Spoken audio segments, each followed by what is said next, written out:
받기를 원합니다. 예, 스가랴서의 가장 중심 단어라면 예루살렘이라 할 수 있습니다. 예루살렘. 이 예루살렘은 이스라엘의 수도, 오랫동안 수도로 기능을 해온 도시였죠. 신앙의 중심 지대가 되는 도시가 예루살렘.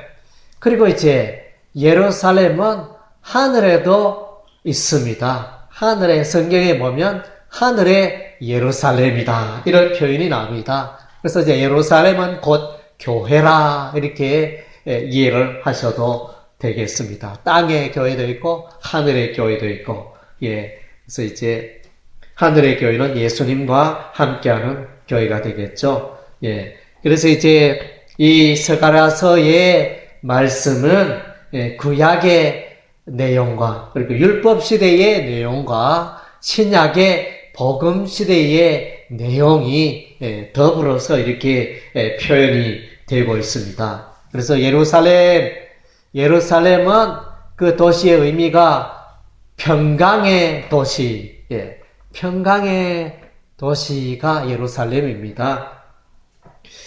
이 예루살렘의 왕이 누구가 되어야 하는가? 예루살렘의 왕은 예수님이 되어야 합니다. 평강의 근원이 되시고 또 평강을 주시는, 평화를 주시는 분이 예수님이기 때문에 예수님이 예루살렘의 진정한 왕이 되십니다. 그래서 이제 예수께서 예루살렘 성에 입성하실 때 나귀 새끼를 타시고 입성하셨습니다. 말을 타지 않고 왜 나귀를 탔을까? 나귀는 평화를 상징합니다. 전쟁할 때 사람들은 말을 많이 타고 다녔지만 이 나귀는 이렇게 전쟁과는 관계없고 평화를 상징하는 동물인데, 예수님께서 나귀 새끼를 타고, 나귀와 나귀 새끼를 타고 예루살렘 성에 입성하십니다. 그래서 예루살렘의 평화의 왕이 오신다, 그런 의미가 되어집니다. 신구약 성경의 주제는 예수입니다. 신구약 성경의 예수. 그래서 우리의 신앙생활에도 예수. 그래서 구약에는 이제 오실 왕, 오실 예수에 관하여 말씀을 해주고 있고, 그리고 이제 신약 성경은 이 땅에 오신 예수님 말씀해주고 있고, 그리고 이제 요한계시록 기타 성경의 내용에는 다시 오실, 재림하실 예수에 대해서 말씀해주고 있다는 것입니다. 예, 그래서 땅에나 하늘에나 모든 것의 주인은 예수님이 되십니다. 그래서 이제 저와 여러분이 신앙생활을 잘 할 수 있는 비결은 늘 예수를 바라보고 예수 이름을 또 부르며 또 예수 중심의 삶을 살아갈 때 여러분의 삶 가운데 큰 은혜와 평강이 임하며 승리의 삶을 살게 될 것입니다. 오늘 이제 스가랴서의 말씀을 통하여 이 스가랴서의 말씀에 보면 예수 그리스도가 나타나 있습니다. 예수 그리스도가 어떻게 나타나 있는가 돌아보기를 원합니다. 예수님께서는 죄악을 담당하셨습니다.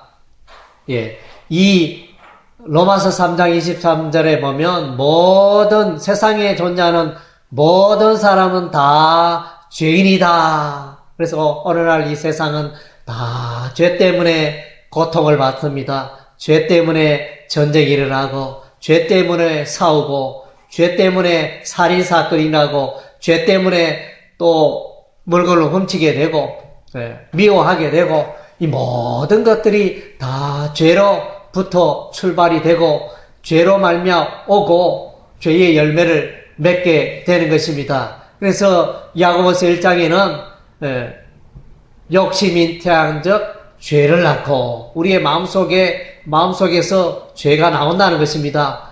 마음속에 이 육신의 욕심에서 죄가 나오고 그 죄를 따라 죄의 달콤한 유혹을 따라 살다 보면 어느새 내가 사망길에 들어서고 있다는 것입니다. 그래서 죄는 무섭습니다. 예, 죄를 두려워해야 됩니다. 여러분은 길을 가다가 산길을 가는데 갑자기 내 발밑에 뱀이 나타났다. 이러면 얼마나 무섭게 깜짝 놀라겠죠. 예. 아이고 애완동물 나타나 아이고 귀여워라 이렇게 반응을 보인 사람은 없을 겁니다. 깜짝 놀라죠. 그리고 여러분이 이렇게 산길을 가는데 호랑이가 나타났다. 예, 수많은 호랑이가 또 나타났다 이러면 기절초풍을 하겠죠. 갑자기 모든 게 얼어버리고 예, 그런 일이 일어났던 거예요. 그래서 저와 여러분의 삶 가운데 죄가 그렇다는 것입니다. 죄를 보면 여러분이 뱀을 보듯이 놀라고 죄를 보면 여러분이 사자를 만나듯이 호랑이를 만나듯이 우리가 놀라야 하는 것입니다. 그래서 하나님은 죄를 미워하시고 죄를 싫어하십니다. 그래서 하나님께서 택한 백성 아브라함의 그 후손들 아브라함은 이삭을 낳고 이삭은 야곱을 낳고 야곱은 유다와 그의 12형제를 낳고 그 12형제가 이스라엘의 12지파를 이루고 하나님께서 애굽 땅에서 가나안 땅으로 약 200만 정도 되는 이스라엘의 백성들을 적과 꿀이라는 가나안 땅에 인도하여 그곳에서 하나님 말씀 따라 살고 하나님을 예배하며 예루살렘에 하나님의 성전 중심으로 그렇게 살기를 원했지만은 그러나 이스라엘 백성들은 다 죄에 무너졌습니다. 그래서 이 죄 때문에 예루살렘에 심판이 임합니다. BC 586년에 하나님께서 바벨론 군대를 보냅니다. 느부갓네살 왕 바벨론의 군대를 보내어서 예루살렘이 멸망에 이르게 되고 많은 사람들이 죽고 많은 사람들이 흩어지고 많은 사람들이 바벨론의 포로가 되어지는 이런 역사가 있게 되어집니다. 그래서 오늘 스가랴서 말씀에 보면 여호수아가 등장합니다. 대제사장 여호수아가 등장하는데 그래서 대제사장 여호수아가 입고 있는 옷이 너무나 더럽습니다. 오염되어 있습니다. 오염된 더러운 옷을 입고 있는 모습을 보게 되는데 이 여호수아는 이스라엘의 대표격이 되어집니다. 그래서 이제 하나님께서 이제 여호수아의 그 더러운 옷을 갈아입혀라 이렇게 말씀하십니다. 그래서 이제 새 옷을 입게 되고 새로운 삶을 살게 되어지는데 그래서 이 여호수아가 더러운 옷을 입은 이유는 이스라엘이 죄악으로 오염되어 있다는 것을 보여주고 있습니다. 이스라엘이 어떻게 오염되었느냐? 여호와 하나님만을 섬겨야 하는데 바알을 섬기고 아세라 우상을 섬기고 우상 숭배에 빠져 있었던 것입니다. 그래서 그 더러운 삶을 이제 깨끗게 하시는 것입니다. 그래서 이스라엘의 이 죄악의 삶에는 누가 관련되어 있겠습니까?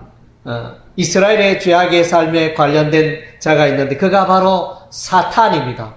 사탄 마귀가 이제 바알을 숭배하고 이스라엘 백성들을 죄악의 길로 이끌어 갔던 것입니다. 그래서 본문의 말씀에 보면 하나님께서 사탄을 책망합니다. 사탄아 대제사장 여호수아가 더러운 옷을 입고 있는데 내가 그랬지 이러면서 내 때문에 이렇게 더러운 죄 가운데 이렇게 여호수아가 오염되고 이스라엘이 오염되었지 않느냐 이렇게 책망하는 내용이 등장합니다.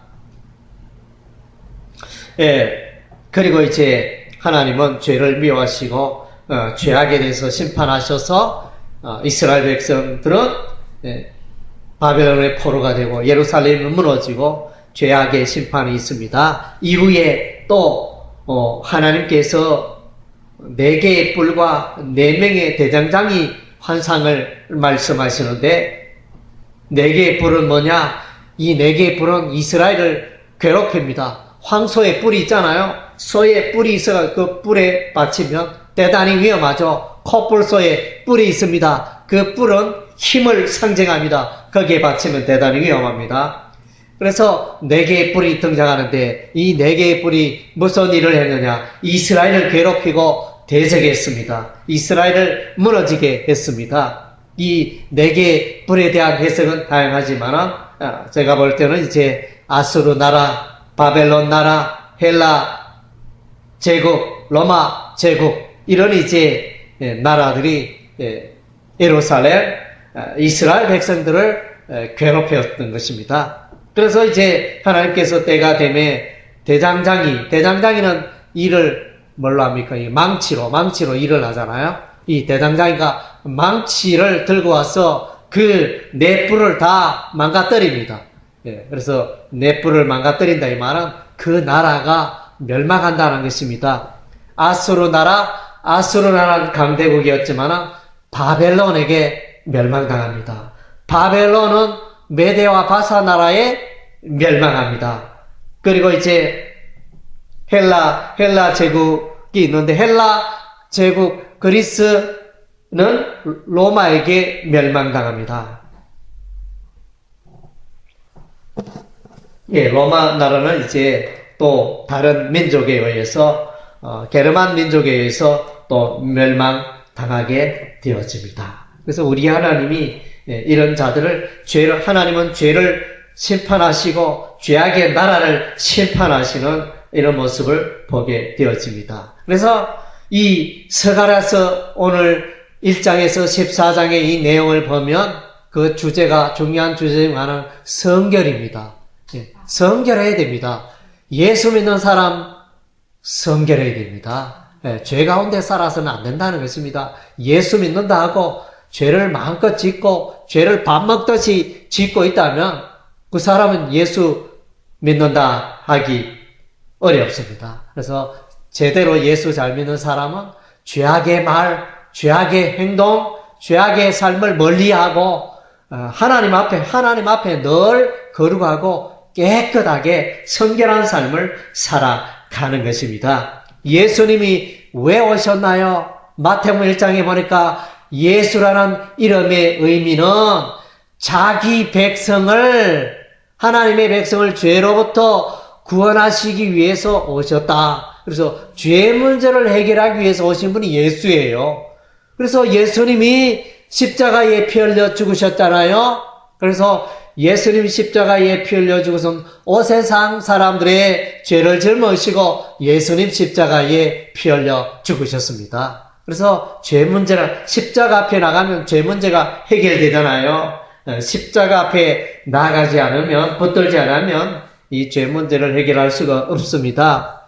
본문 스가랴서 13장 1절에 보면 그날에 죄와 더러움을 씻는 셈이 다윗의 족속과 예루살렘 거민을 위하여 열리리라. 그래서 예수님의 그 보혈의 셈이 흘러나니 죄악이 씻겨지고 모든 죄가 깨끗게 되어지는 것입니다. 이 죄를 유일하게 씻을 수 있는 셈이 예수 그리스도의 그 보혈의 셈입니다. 거기에 가서 씻으면 우리의 죄가 깨끗게 되어지는 것입니다.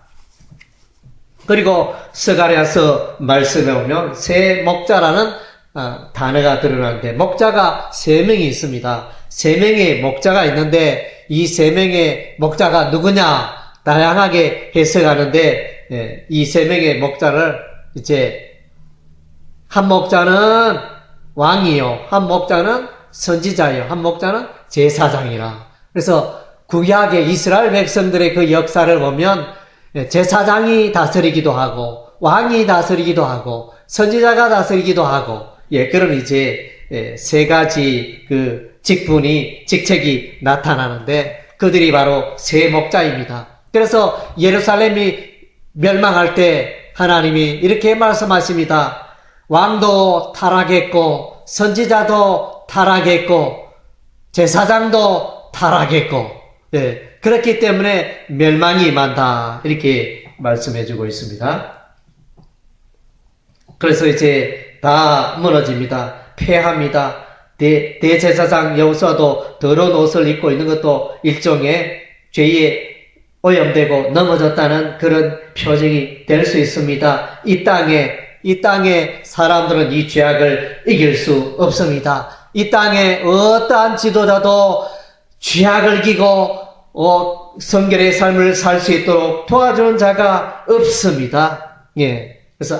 그래서 죄악의 길로 인도하는 자는 악한 목자, 의의 길로, 죄악을 떠나서 의의 길로 인도하는 선한 목자인데, 선한 목자는 한 분이신 예수 그리스도입니다. 요한복음 10장 11절 나는 선한 목자라 선한 목자는 양들을 위하여 목숨을 버리거니와. 그래서 예수님 따라가면 우리의 삶에 죄를 이길 수 있고 사망을 이길 수 있고 마귀를 이길 수 있고 이런 은혜가 임하는 것입니다. 그래서 이제 참 기쁜 소식은 저와 여러분의 삶을 인도하시는 분이 예수님이라는 것입니다.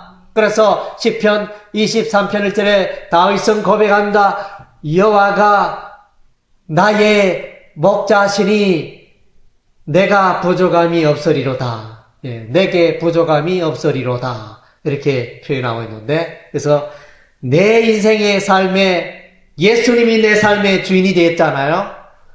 내가 그러면 예수님이 내 삶의 주인이 되었다는 말은 내가 예수님 말씀 따라 순종하며 살아간다는 걸 말해요. 그래서 예수 믿는 사람은 그리스도인이라 부르는데 예수 믿는 사람은 예수님의 교훈, 예수님의 말씀 따라 예수님의 뜻을 따라 살아가는 자가 바로 예수 믿는 자예요.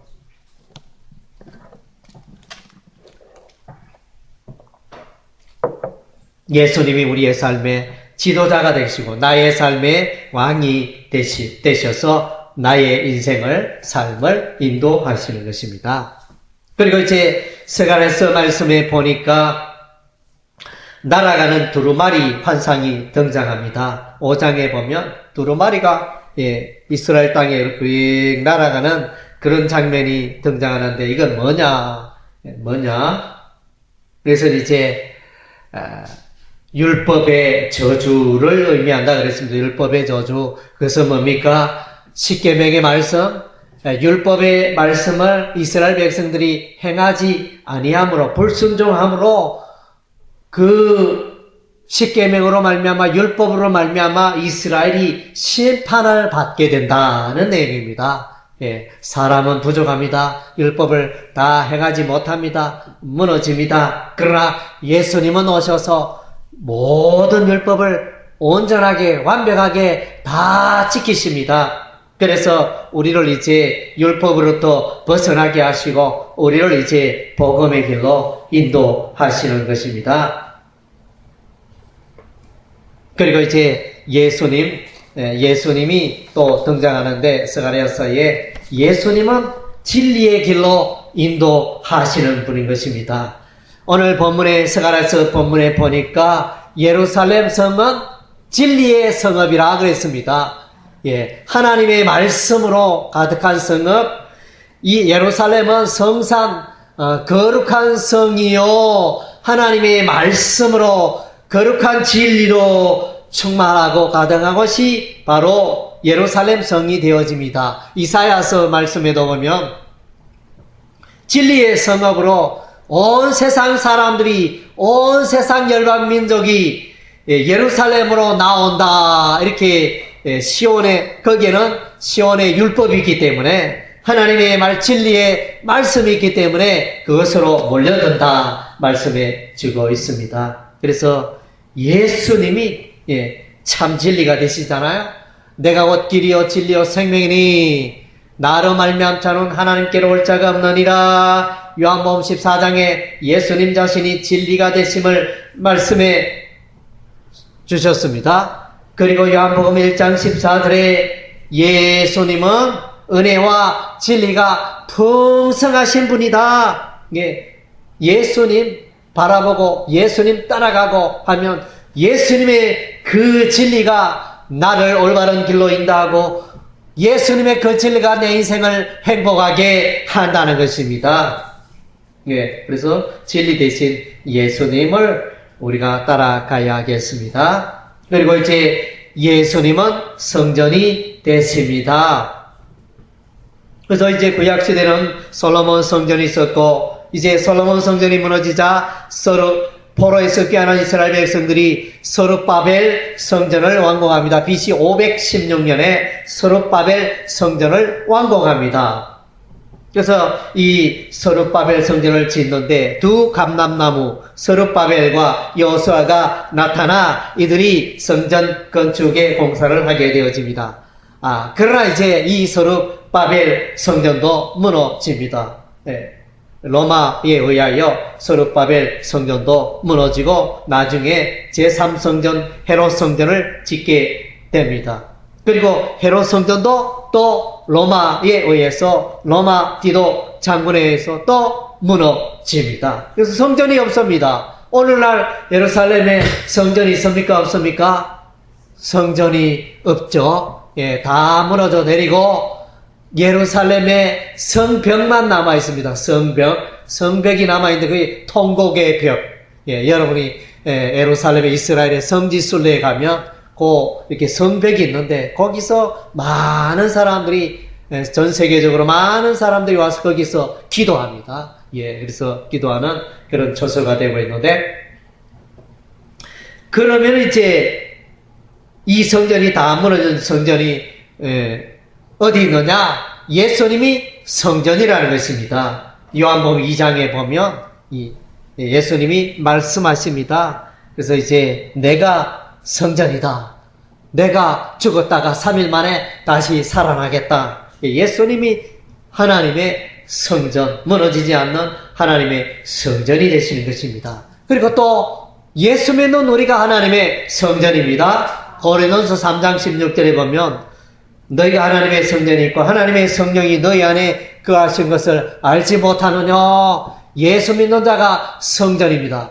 성전은 뭡니까? 하나님의 성전은 하나님의 임재가 있는 것이, 하나님이 임하는 것이 성전이잖아요.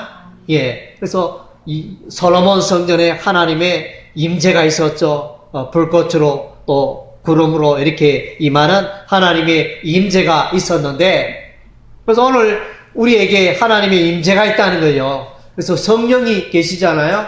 저와 여러분의 삶 가운데, 예수 믿는 자의 삶 가운데 여러분의 마음속에 성령이 내주하시잖아요. 그래서 여러분의 몸이 거룩한 성전이 된 것입니다. 하나님의 임재가 있기 때문에. 그래서 고린도서 3장 16절에 너희가 하나님의 성전인 것과 하나님의 성령이 너희 안에 거하신 것을 알지 못하느냐. 그렇게 말씀해주고 있습니다. 그리고 이제 서갈에서의 특징은, 서갈에서의 특징은 초림의 예수와 재림의 예수가 둘 다 나타나고 있다는 것입니다. 초림의 예수는 뭡니까? 초림이 어디에 있습니까? 서갈에서 9장 9절에서 10절 우리가 읽은 바 본문, 예수님이 나귀 새끼를 타고 예루살렘에 입성하시는 이제 초림의 예수를 말씀해 주고 2000년 전에 오신 초림의 예수님을 말씀해 주고 있습니다. 그리고 이제 재림의 예수는 어디에 나오느냐? 14장 4절에 그날에 그의 발이 예루살렘 앞 곧 동편 감난산에 서실 것이요. 예수 그리스도의 재림을 말씀해 주고 있습니다. 그래서 이제 예수님이 재림하시면 예루살렘의 동편